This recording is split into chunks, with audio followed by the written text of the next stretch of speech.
अस्सलामुअलैकुम, हमारे चैनल पर खुश आमदीद। आज आप सुनेंगे हमारे चैनल पर हज़रत नूह अलैहिस्सलाम की कहानी रमशा सुल्तान के ज़ुबानी। यानी कि रमशा सुल्तान बहुत बड़ी यूट्यूबर हैं। आज वो आपको हमारे चैनल पर नूह अलैहिस्सलाम की दास्तान बताएंगी।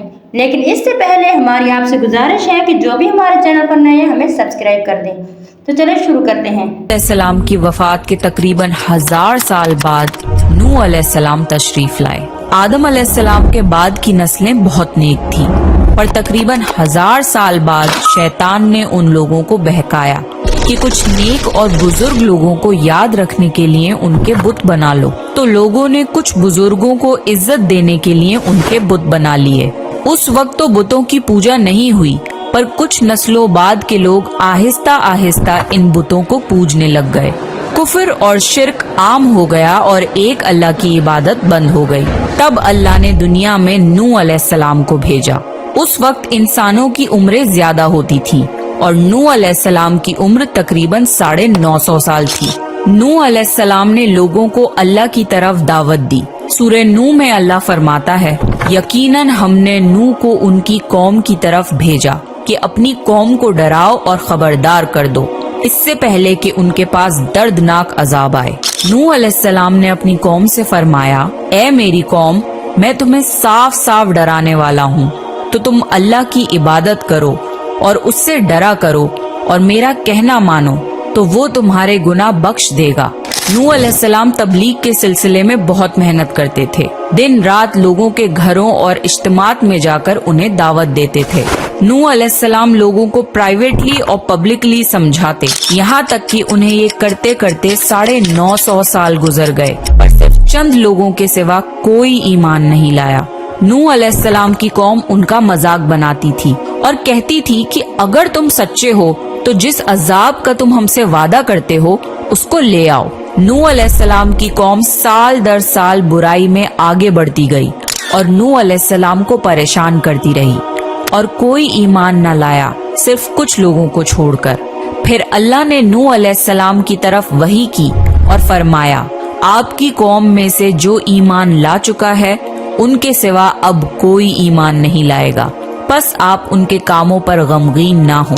फिर जब अल्लाह ने वही कर दी और उन्हें बता दिया कि अब कोई ईमान नहीं लाएगा, तो वो नाउम्मीद हो गए और अपनी कौम के लिए बद्दुआ की कि ए मेरे परवरदिगार, तू किसी मुनकिर को रूह जमीन में जिंदा ना छोड़ और मोमिन मर्द और औरतों को बख्श दे। नूह अलैहिस्सलाम ने जब अल्लाह को पुकारा तो अल्लाह ने नूह अलैहिस्सलाम को एक बड़ी कश्ती बनाने की वही की, लेकिन नूह अलैहिस्सलाम नहीं जानते थे कि वो इतनी बड़ी कश्ती कैसे बनाएं। तो अल्लाह ने जिब्रील अलैहिस्सलाम को उनकी मदद के लिए भेजा। नूह अलैहिस्सलाम एक पहाड़ पे रहते थे। उनके आसपास दरख्त नहीं थे, ना ही पानी था। उन्होंने बहुत से दरख्त उगाए, फिर उनको काटा और पहाड़ पर बैठ के कश्ती तैयार करते रहे। लोग जब नूह अलैहिस्सलाम को कश्ती बनाते हुए देखते तो उनका बहुत मजाक बनाते और कहते, ये कैसा मजनून है जो पहाड़ पे कश्ती बना रहा है। धीरे धीरे बहुत मेहनत के बाद एक बहुत बड़ी कश्ती तैयार हो गई। एक जगह आता है कि नूह अलैहिस्सलाम ने ये कश्ती 100 साल में तैयार की। इस कश्ती की लंबाई 300 गज, ऊंचाई 30 गज और चौड़ाई 50 गज थी। एक अंदाजे के मुताबिक इस कश्ती की लंबाई 1 किलोमीटर से ज्यादा थी और गहराई 30 हाथ थी। ये कश्ती आम कश्तियों की तरह ऊपर से खुली हुई नहीं थी, बल्कि इसको जैसे नीचे से बंद किया गया था वैसे ही ऊपर से भी बंद किया गया था, ताकि ऊपर से जो बारिश बरसे वो उन्हें नुकसान ना दे। इस कश्ती के 3 फ्लोर्स थे और हर फ्लोर में एक दरवाजा था। अल्लाह ने नूह अलैहिस्सलाम को हुक्म दिया कि मोमिनों को और अपने घर वालों को और जमीन पर बसने वाले तमाम जानवरों का जोड़ा जोड़ा इस कश्ती में सवार कर लो। फिर अल्लाह ने आसमान और जमीन में से पानी खोल दिया और सैलाब आ गया। इस सैलाब ने दुनिया में रहने वाले इंसान और जानवर सबको गर्क कर दिया। तूफान का पानी पहाड़ों से भी ऊपर हो गया और सिर्फ नूह अलैहिस्सलाम की कश्ती इस तूफान में बाकी रही। सिर्फ वही लोग और जानवर बचे थे जो कश्ती पर सवार थे। इतने बड़े नबी होने के बावजूद नूह अलैहिस्सलाम का बेटा कश्ती पर ना आया। नूह अलैहिस्सलाम ने उसे पुकारा कि मेरे बेटे, इस कश्ती में आ जा और काफिरों का साथी ना बन। لیکن اس نے کہا کہ میں کسی پہاڑ کی چوٹی پر پناہ لے لوں گا جو مجھے اس پانی سے بچائے گی۔ نوح علیہ السلام نے فرمایا کہ آج اللہ کے حکم سے کچھ بچنے والا نہیں مگر وہ ہی جس پہ اللہ رحم کرے۔ باپ اور بیٹے کے درمیان یہ گفتگو جاری تھی کہ ایک طوفانی موج نے ان کے بیٹے کو غرق کر دیا۔ جب نوح علیہ السلام کے سامنے ان کا بیٹا غرق ہو گیا تو ان کی آنکھوں میں آنسو آ گئے اور وہ پکار اٹھے، اور تو نے مجھ سے وعدہ کیا تھا کہ میرے گھر والوں کو نجات عطا فرمائے گا، اور تو تمام حاکموں میں سے بہتر حاکم ہے، لہٰذا یہ ناممکن ہے کہ تیرا وعدہ پورا نہ ہو۔ اللہ نے فرمایا، اے نوح، وہ تیرے اہل سے نہیں تھا کیونکہ وہ کافر تھا۔ کفر نسب کو ختم کر دیتا ہے۔ اللہ نے نوح علیہ السلام سے فرمایا کہ آپ ہرگز وہ چیز نہ مانگیں جس کا آپ کو علم نہیں۔ نوح علیہ السلام یہ بات سمجھ گئے اور فوراً اللہ سے توبہ کی۔